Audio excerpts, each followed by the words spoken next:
Il y a un endroit très mou juste ici en dessous. Le 16 juin 1987, Ron Wyatt et une équipe de tournage américaine se rendent à l'est de la Turquie à l'invitation du gouverneur de la province d'Agri.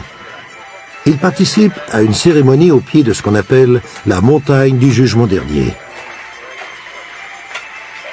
Cette cérémonie officielle souligne la désignation de cette région comme site historique et couronne 27 ans de recherche méticuleuse et parfois dangereuse. Le 20 juin 1987, le gouverneur de Agri proclame au monde entier que les autorités archéologiques turques corroborent les résultats des recherches de l'expédition Ron Wyatt et déclare que le site en question est l'endroit où s'est échoué l'Arche de Noé. La contribution de Ron Wyatt à cette découverte lui vaut bien des honneurs au cours de cette cérémonie.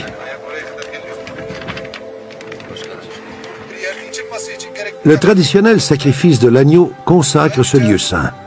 Le gouverneur jette la première pelletée de terre de cette installation qui deviendra un centre multiculturel et multiconfessionnel. Les visiteurs pourront y admirer les vestiges de ce que les experts ont désigné comme l'Arche de Noé.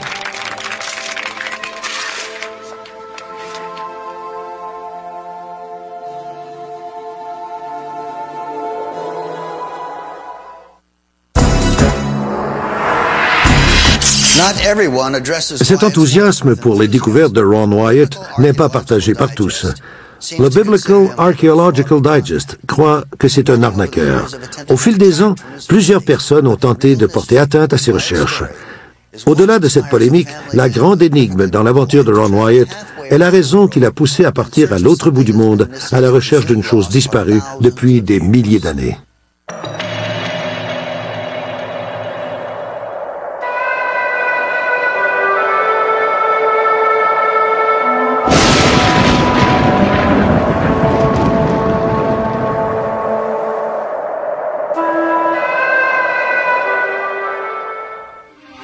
Des chercheurs ont découvert que lors d'une mission de reconnaissance de routine au-dessus du mont Ararat, le lieutenant A. Kurtz des forces aériennes turques a photographié une curieuse structure dont la forme rappelle un bateau. La date exacte de cette photographie des services secrets n'a jamais été révélée, mais on sait qu'elle a été prise avant 1960.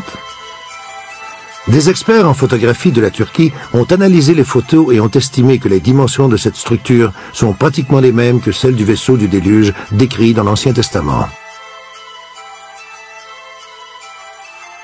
En 1960, on entend parler de ces photos aux États-Unis. Elles sont étudiées par les scientifiques et les explorateurs d'un groupe de recherche en archéologie. Sous l'égide des militaires turcs, une expédition turco-américaine est mise sur pied. Wilbur Bishop a participé à l'expédition de 1960. L'expédition pour Dogu Bayazit est partie d'Ankara. Nous avons pris un avion turc jusqu'à Erzurum et nous nous sommes mis en route pour Dogu Bayazit. Les Turcs savaient quel était l'objet de nos recherches. Nous sommes allés en camion jusqu'à un camp près de la frontière de la Perse et nous avons continué à cheval jusqu'au site.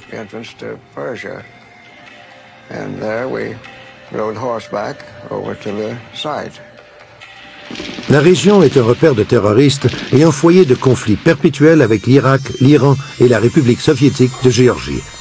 Des soldats turcs escortent les membres de l'expédition tout au long du périple. Nous avons laissé les chevaux à environ 150 mètres du site, qui est sur le flanc de la montagne.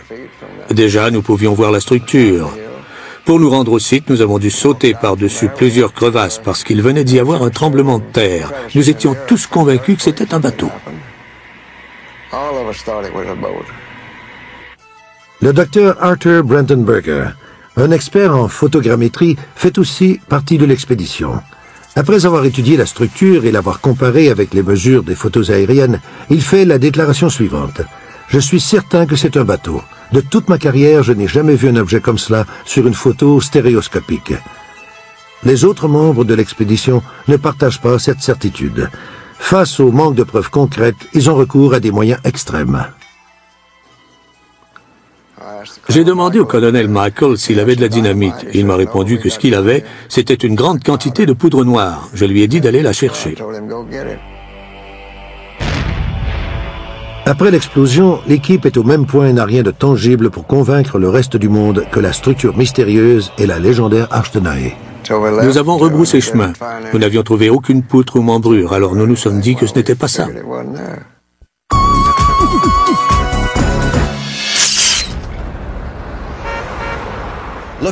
Les membres de l'expédition turco-américaine étaient conscients de l'énorme potentiel de cette découverte, qui aurait pu se révéler aussi palpitante que celle des pyramides. Les membres de l'équipe ont renoncé parce qu'ils n'ont pas trouvé de preuves. Le manque de rigueur scientifique a porté atteinte à cette première expédition, mais les futurs chercheurs vont apprendre de ces erreurs. L'un des plus dévoués est sans conteste Ron Wyatt, qui commence d'abord son enquête en écumant des rapports militaires confidentiels et des textes ésotériques, à la recherche de la moindre allusion à la fameuse arche. Il fait des découvertes étonnantes. Le 5 septembre 1960, un reportage du Life magazine fait état des résultats de l'expédition. Ensuite, l'intérêt du public pour cette affaire diminue, mais pas celui de Ron Wyatt. Celui-ci est alors infirmier anesthésiste au Memorial Hospital de Nashville, au Tennessee. Le mystère entourant cette structure commence à l'obséder. Comme il lui est impossible de s'éloigner de sa famille et de son travail, il part en expédition intellectuelle et étudie l'arche et sa place dans l'histoire. Il parfait ses connaissances en géologie, en archéologie et en chimie dans le but ultime d'aller explorer le site de la mystérieuse structure en forme de bateau.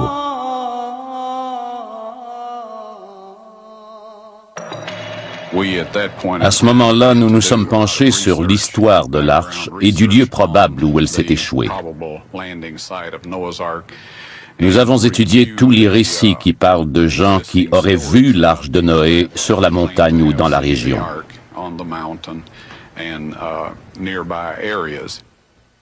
À travers le folklore et les références historiques de plusieurs cultures, il existe plus de 200 versions de l'histoire d'un déluge aux proportions planétaires.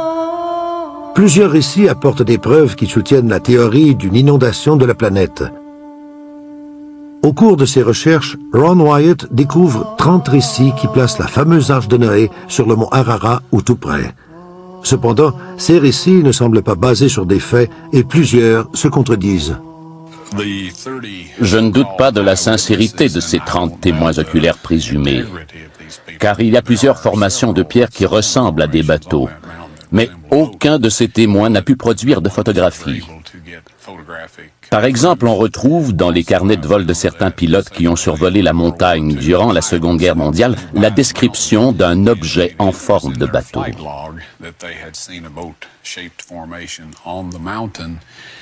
Ils ont écrit que la forme en question était sur le versant sud-est de la montagne. La personne qui a rapporté ces faits dans son livre a écrit que c'était sur la face nord-ouest. Je me suis rendu compte que des informations dites sérieuses avaient en fait été trafiquées pour essayer de convaincre les gens que l'épave était à un endroit plutôt qu'à un autre. Le mont Ararat est un pic couvert de glace qui cache un volcan qui a connu plusieurs périodes d'activité au cours des derniers millénaires. Aucune structure de bois n'aurait pu survivre sur cette montagne râpée par la lave et la glace. Cependant, aucun des récits documentés ne place l'arche précisément sur le mont Ararat. Même dans la Bible, au verset 4 du chapitre 8 de la Genèse, on dit « L'arche s'arrêta sur les montagnes d'Ararat ». Le mot montagne est au pluriel. Les recherches de Ron Wyatt l'ont convaincu de la nécessité d'aller visiter à son tour le site exploré par l'expédition turco-américaine de 1960.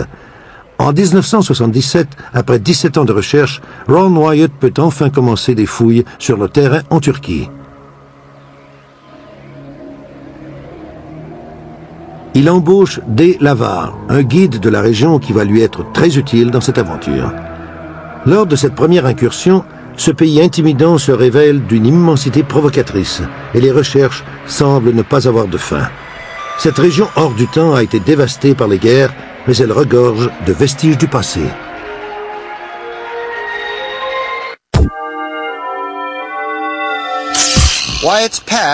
La quête de Wyatt est semée d'embûches.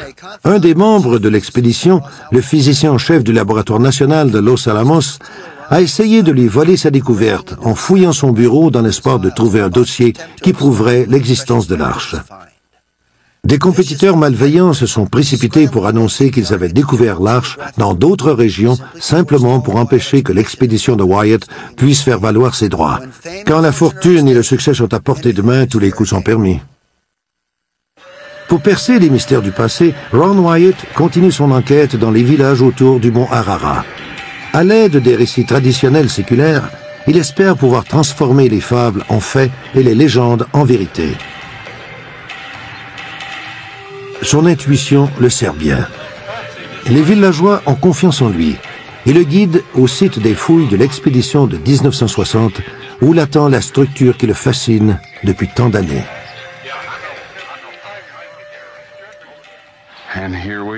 J'étais enfin devant les vestiges du grand bateau dans lequel Noé et sa famille ont pu se réfugier. Quand je suis arrivé devant, j'ai été très surpris, car la structure ressemblait vraiment à un bateau percé, en train de couler, et dont on ne verrait que la rambarde au-dessus de l'eau. C'est ce que j'ai vu échouer sur le flanc de la montagne. Le site est à 25 km environ du mont Ararat, sur le sommet de la montagne du Jugement Dernier, à 2000 mètres au-dessus du niveau de la mer. La structure a une longueur d'environ 157 mètres, ce qui correspond aux mesures tirées des photos aériennes et aussi à celles prises par l'expédition turco-américaine.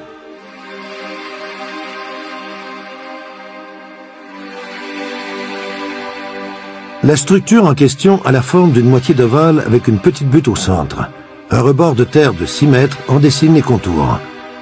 Elle repose sur des roches sédimentaires crétacées déposées par l'action de l'eau. Cette formation rocheuse indique que la vallée a dû être complètement immergée à une certaine époque, une donnée essentielle si effectivement l'arche de Noé s'est échouée à cet endroit. Malheureusement, Ron Wyatt n'a pas les permis nécessaires pour procéder à la prise d'échantillons de sol pour les analyses chimiques qui seraient indispensables à cette étape. Il doit se contenter des preuves suivantes: les dimensions et la forme du bateau de la structure ensevelie. Avant de retourner chez lui, Ron Wyatt continue sa quête en se liant d'amitié avec des Turcs de la région pour apprendre ce qu'ils savent du vaisseau légendaire.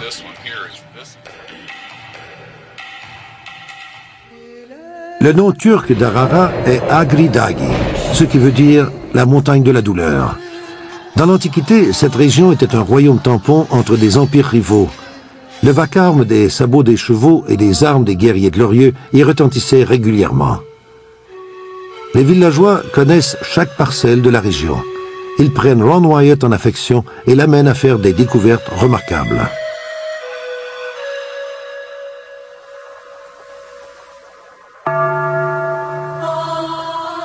On le dirige vers 4 ancres de pierre massives d'environ 2,5 mètres de hauteur et pesant chacune plusieurs tonnes. Les ancres sont similaires et sont décorées de 8 croix. Selon les experts, elles représenteraient les 8 survivants du déluge. Les croix sont disposées de manière à représenter la relation de chaque individu avec Noé et des autres membres du groupe, respectivement.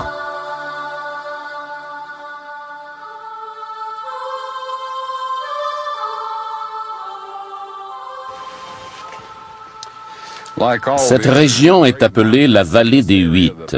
Comme les autres stèles funéraires qu'on y retrouve, celle-ci est ornée de 8 croix. Ce sont de magnifiques représentations ornementées de la croix byzantine, qui date approximativement du IIIe siècle après Jésus-Christ. La grande croix qui représente Noé est particulièrement ornée. Celle de sa femme a également un très beau motif. Ici, nous avons la paire de croix qui représente l'aîné des fils et sa femme. Elles sont ornementées également.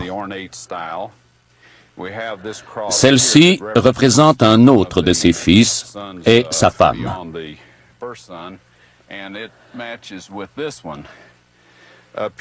Ici, nous avons la croix de son 3e fils. Mais il manque celle de sa femme, qui a dû s'abîmer au cours des ans. La position de ces pierres nous indique la direction du bateau quand il s'est échoué sur la montagne. L'une d'elles est à environ un demi-kilomètre de l'épave. Ces ancres de pierre sont des objets très familiers pour les premiers navigateurs. À l'époque des premières civilisations, on les utilisait couramment, en particulier chez les Phéniciens, lorsqu'ils naviguaient sur la Méditerranée. Le fond de cette mer en est jonché. Ce qui saute d'abord aux yeux, c'est la différence de taille.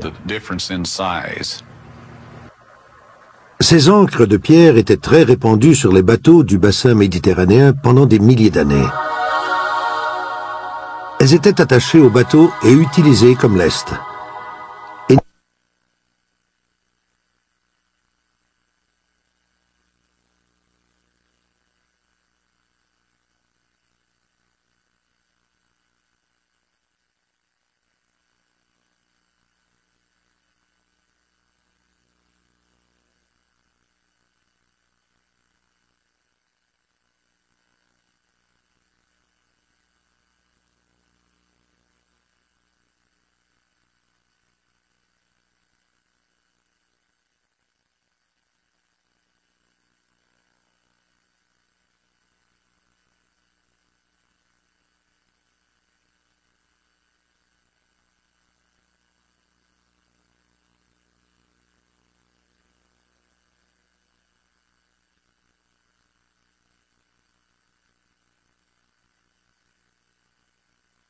Le docteur William Shea, du Biblical Research Institute de Washington, possède un doctorat en archéologie. Il participe à l'analyse des données rapportées par Wyatt. Il s'intéresse à la fameuse structure en forme de bateau depuis la première expédition en 1960.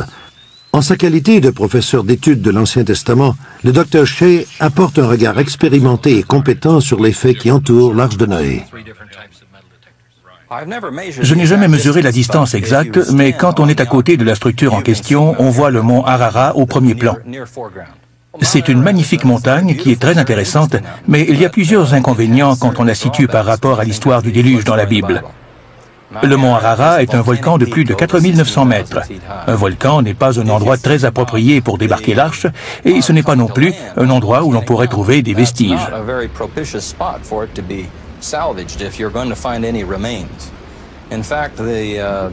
J'ai quelques amis qui ont travaillé sur cette montagne, sur la face nord-ouest, où l'on retrouve la gorge d'Aora. Le volcan a fait des dégâts dans cette région au cours des temps historiques. Alors c'est sûrement le pire endroit pour espérer trouver des vestiges de l'arche. Par contre, le site dont nous parlons se trouve sur les montagnes de l'autre côté de la vallée. À cet endroit, ce ne sont pas des roches volcaniques, mais des roches sédimentaires déposées par l'eau. C'est une formation rocheuse qui résulte d'une inondation. Un autre inconvénient du mont Ararat est qu'il est recouvert de glaciers. Je ne connais pas les dimensions exactes des glaciers et je sais que la grosseur varie avec la température. Ils sont plus imposants en hiver qu'en été, bien entendu. Mais des centaines de mètres sont recouverts de glace qui grugent le flanc de la montagne. Si les vestiges de l'arche s'étaient retrouvés sur le mont Ararat, ils auraient subi les mêmes dommages que la pierre à cause des glaciers.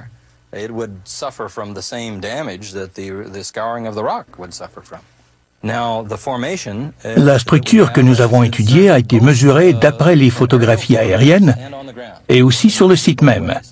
Elle a une longueur de 150 mètres. Si on transforme cette mesure en coudée égyptienne, en prenant pour acquis que Moïse est l'auteur du récit du déluge, ou du moins celui qui l'a transmis, alors la structure mesure l'équivalent de 300 coudées.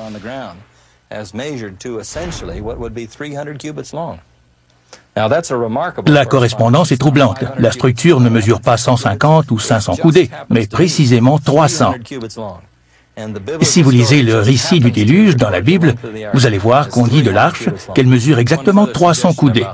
De plus, si nous additionnons les mesures de largeur telles qu'elles sont mentionnées dans la Bible, on arrive presque aux mêmes mesures que sur la structure en Turquie.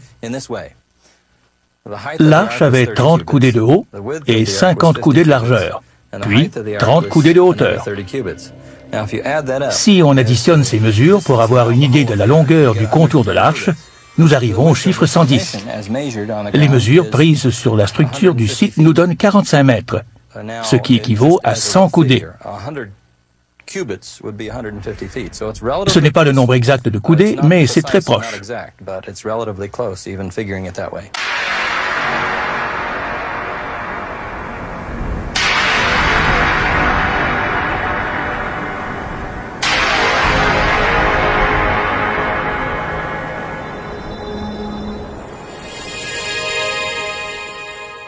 J'ai vu 3 des 8 pierres. Il y en avait une dans un village et les 2 autres étaient près de celui-ci. Nous pouvons comparer ces ancres de pierre avec celles que nous avons. Nous en avons beaucoup car elles ont été utilisées jusqu'à l'apparition du fer environ 1200 ans avant Jésus-Christ. Elles suivent toutes le même modèle. Elles sont longues et assez minces, puis elles ont un trou en haut. La différence majeure entre les pierres retrouvées en Turquie et celles retrouvées dans le bassin de la Méditerranée est la taille. Les pierres turques sont plus grandes qu'un homme. On peut conclure qu'elles ont été conçues pour un immense navire. Leur iconographie est un autre aspect de ces pierres qu'il faut étudier. Comme on peut le voir, elles ont été gravées. La grande croix au centre représentait Noé et la croix de taille moyenne à droite serait sa femme. Les 3 croix au-dessus de la grande croix seraient ses fils, et les croix de l'autre côté représenteraient les épouses des fils de Noé. Il y a 8 croix et il y a 8 personnes dans le récit du déluge. De plus, ces 8 croix sont gravées dans des pierres qui ont la même forme que les ancres de pierre. Ceux qui ont gravé ces croix sur les pierres ont voulu faire référence à l'arche de Noé et aux 8 personnes qui se trouvaient à bord, selon le récit biblique. Ce qui est bizarre, c'est que ces ancres de pierre ne sont pas près d'un cours d'eau. Selon moi, soit ces personnes ont voulu représenter des ancres de pierre, soit ces pierres ont vraiment été utilisées comme ancres dans cette région. Les cours d'eau les plus proches sont situés à 120 km au sud-ouest et à 160 km au nord. Il n'y a pas d'explication rationnelle pour justifier la présence d'ancres de pierre dans cette région.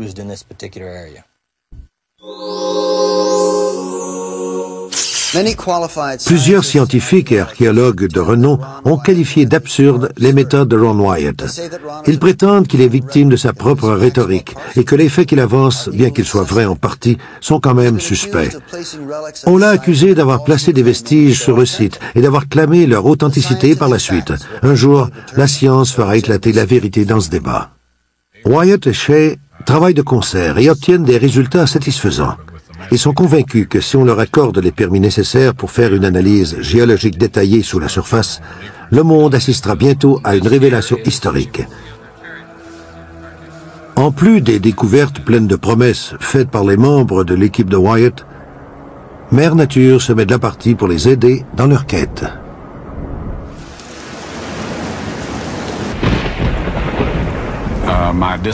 La déception de devoir attendre un long moment pour obtenir un permis a été compensée par le tremblement de terre de 1978 qui a déterré l'épave beaucoup mieux que nous l'aurions fait, même en travaillant pendant 1 an ou 2.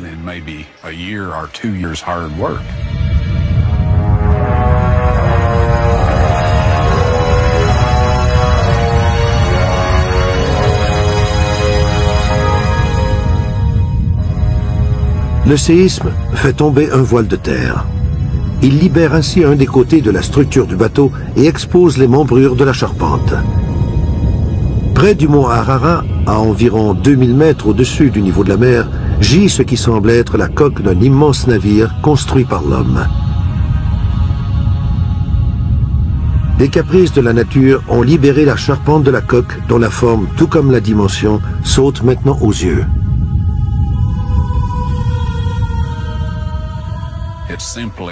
Le tremblement de terre a simplement fait descendre la terre qui recouvrait l'extérieur du bateau. ce qui nous permet de très bien voir les membrures et la structure de la coque. De plus, il y avait une fissure verticale qui m'a permis de mesurer la profondeur du bateau. J'ai pu ainsi me procurer de bons échantillons à analyser pour en savoir plus sur la composition chimique du bateau. Ces deux photos, prises avant et après le tremblement de terre, nous permettent d'apprécier le travail opportun de la nature. À gauche, c'est une photographie prise en 1960 lors de l'expédition turco-américaine. À droite, c'est un cliché pris en 1979 par l'équipe Wyatt Shea, peu de temps après le tremblement de terre. Ces photos montrent clairement la quantité de terre qui a été déplacée sur le côté de l'épave.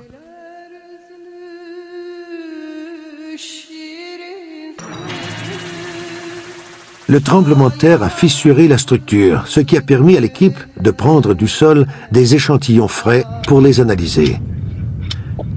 Des échantillons sont aussi prélevés autour pour vérifier s'il y a des différences significatives entre les composés chimiques. On les expédie sur le champ aux États-Unis. Les résultats sont étonnants. Une forte teneur en carbone à l'intérieur des échantillons prélevés à l'endroit où la charpente du bateau est exposée suggère la présence de bois pourri.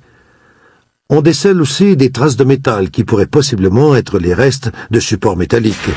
Ce sont les premiers indices concrets qui démontrent que cette structure n'est pas un phénomène naturel, mais une construction humaine. Des échantillons de sol ont été prélevés en 1979 et en 1984. C'est dans les échantillons de 79 que nous avons eu les premiers indices d'une présence accrue de carbone dans les échantillons pris sur la formation par rapport à ceux du terrain environnant. Voici ces rapports. S'il y a du bois, une indication comme celle-ci, 5% en serait la preuve. On retrouve ce genre de proportion quand il y a du bois pourri.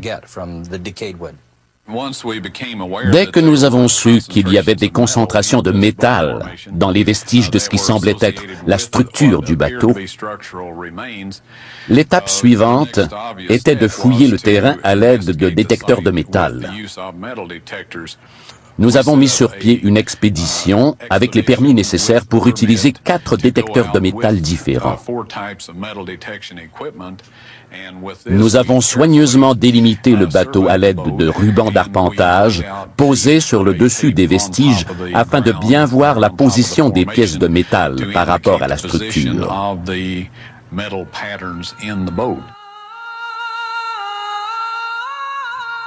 5 spécialistes, dont le Dr John Baumgartner, un physicien du laboratoire national de Los Alamos, accompagnent Ron Wyatt dans cette expédition. À l'aide de divers instruments pour détecter le métal, ils recueillent les preuves de l'existence d'une immense structure régulière et symétrique sous la surface.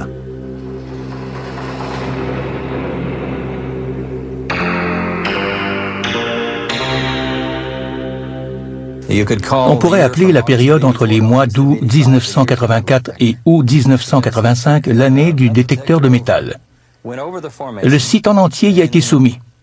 Bien sûr, on a relevé la présence de métal, mais en plus, on s'est aperçu que ce métal avait une configuration régulière. Les 3 types d'appareils sont arrivés au même résultat. Le métal était disposé en bande et il l'était aussi perpendiculairement. Ce sont les détecteurs de métal qui ont fait émerger cette structure.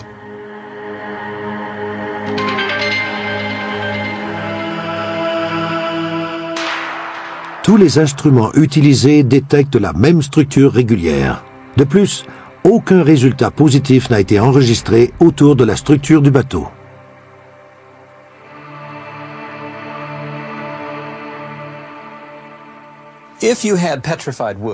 Quand il y a fossilisation du bois, le processus de pétrification se produit quand des minéraux se déposent dans le bois. S'il y a du bois fossilisé, on peut s'attendre à ce que les minéraux qu'il contient soient ainsi détectés.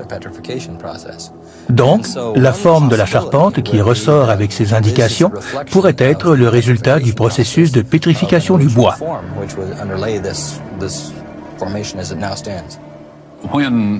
Quand nous avons passé le site au détecteur de métal, nous avons aussi couvert le côté du bateau qui a été mis au jour par le tremblement de terre.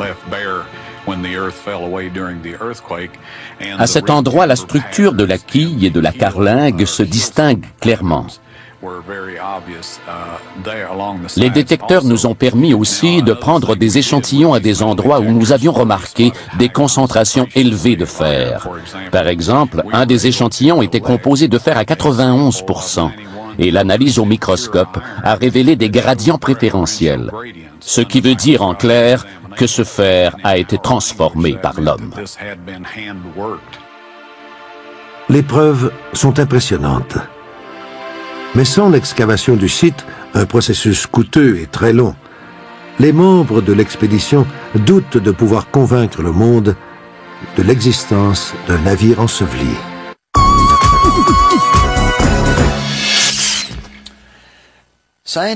Les tests scientifiques sont essentiels pour dater les vestiges et pour prouver que la structure est bien celle d'un bateau. Cependant, amener des experts dans l'est de la Turquie n'est pas une sinécure, car cette région est au cœur de conflits nationaux et ethniques. Bien qu'il n'ait jamais su pourquoi, Ron et son équipe ont même été la cible d'un enlèvement. Cette aventure aurait pu être fatale. Malgré les menaces qui pèsent sur eux, les scientifiques et les chercheurs qui avaient accepté de participer à l'expédition choisissent de se rendre sur le site. Le radar géologique émet des salves d'énergie électrique de courte longueur d'onde. Ces impulsions électromagnétiques pénètrent le sol. Quand elles rebondissent, l'écho est mesuré par un récepteur. Ces mesures sont enregistrées sous forme graphique sur un rouleau de papier continu, exactement comme le relevé d'un électrocardiogramme.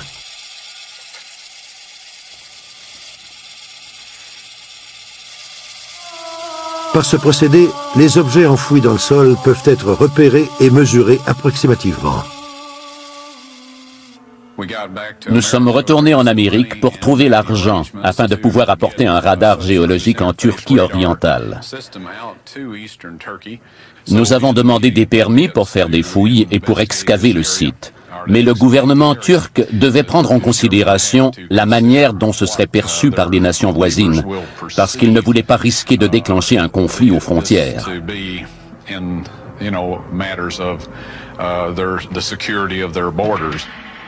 À l'été de 1986, l'expédition Wyatt reprend la route. Ils reçoivent les permis nécessaires du gouvernement turc pour pouvoir passer le site au radar.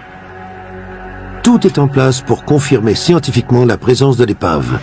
Puis, l'improbable survient et ils sont arrêtés net dans leur élan. On avait eu vent de menaces d'enlèvement et d'attaques contre nous par des groupes terroristes. Pour nous protéger, le gouvernement turc nous a fourni un commando de 30 hommes qui nous accompagnait chaque jour jusqu'au site. Ils se cachaient dans les crevasses et les canyons autour. Ce qui est arrivé n'a duré que quelques secondes, mais cela m'a semblé interminable. Les commandos turcs ont littéralement surgi du sol où ils se cachaient et ont abattu les terroristes avec des armes automatiques.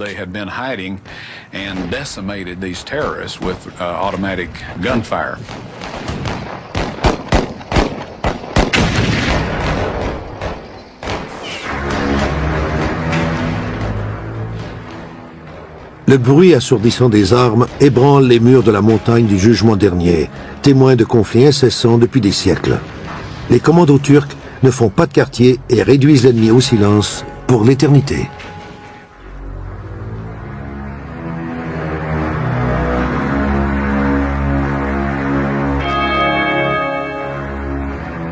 L'expédition Wyatt fait la une des journaux turcs, mais pour des raisons qui n'ont rien à voir avec l'archéologie.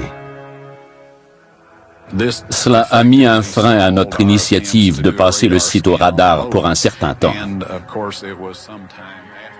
Les techniciens, le personnel de soutien et tout l'équipement qu'a nécessité cette mission ont coûté très cher, ce qui rend ce revers encore plus frustrant. Ron Wyatt doit faire preuve de patience à nouveau, ne sachant pas si c'est le destin ou une force plus obscure qui lui met des bâtons dans les roues.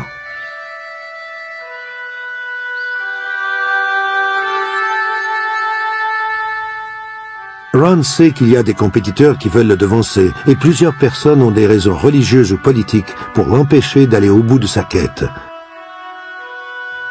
Malgré tout, il reçoit les permis du gouvernement pour évaluer le site à l'aide du radar géologique.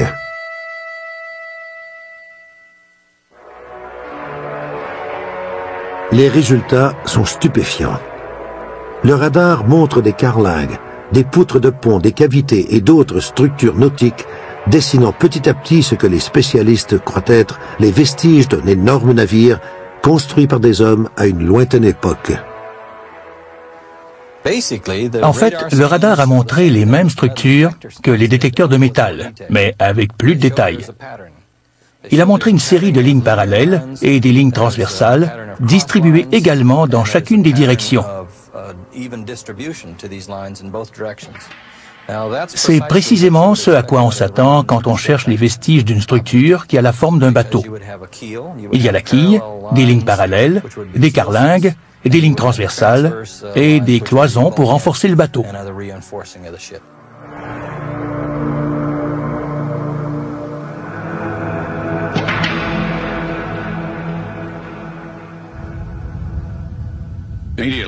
Après le tremblement de terre, nous avons pu mesurer la profondeur des vestiges du bateau tout le long du flanc.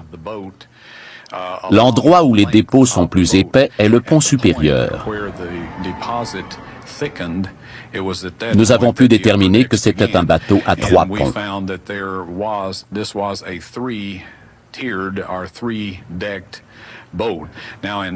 Au cours des expéditions de 1985, 86 et 87, nous avons accumulé assez de données et de mesures pour avoir une bonne idée de l'aspect général du bateau.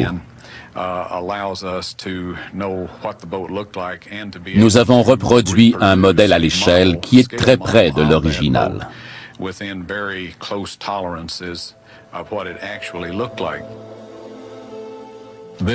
Voici à quoi ressemble l'arche de Noé. La forme du pont est très évidente sur les relevés du radar.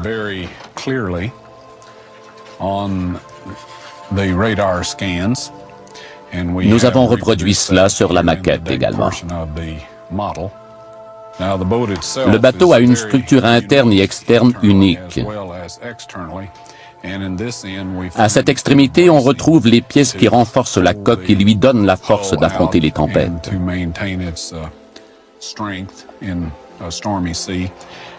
À cet endroit, on peut voir plusieurs petites cabines où on avait sans doute placé les animaux.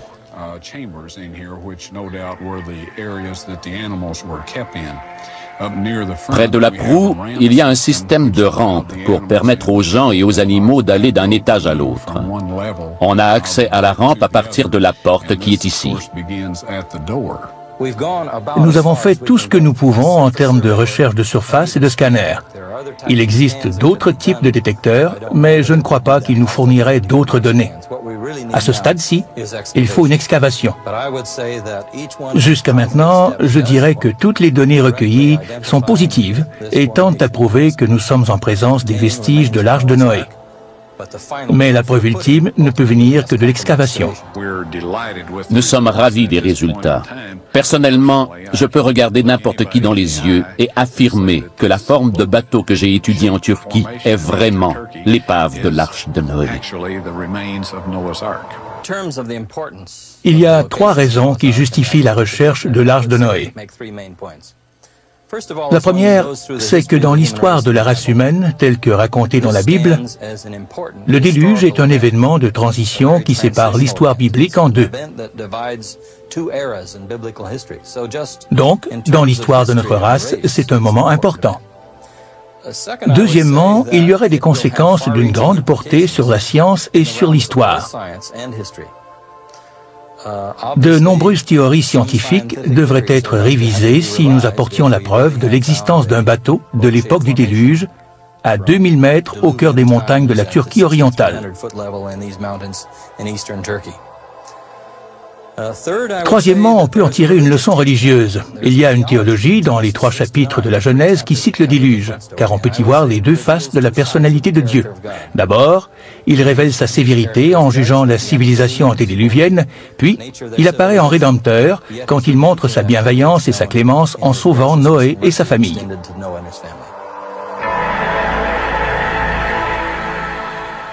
À chaque époque, on rencontre des individus qui se dédient corps et âme à la recherche de nouvelles connaissances et de la vérité. Ils doivent faire face aux obstacles de la nature et surtout à ceux placés sur leur chemin par des hommes qui s'opposent à leur quête. Ces obstacles prennent souvent la forme de duperies, d'informations trompeuses et de ruses politiques de la part de gouvernements ou de puissants chefs religieux.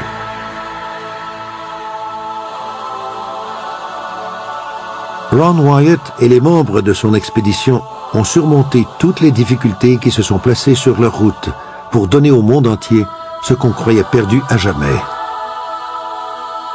Plusieurs affirment qu'ils ont découvert où repose le navire légendaire qui a sauvé la race humaine lors du déluge. L'Arche de Noé elle-même.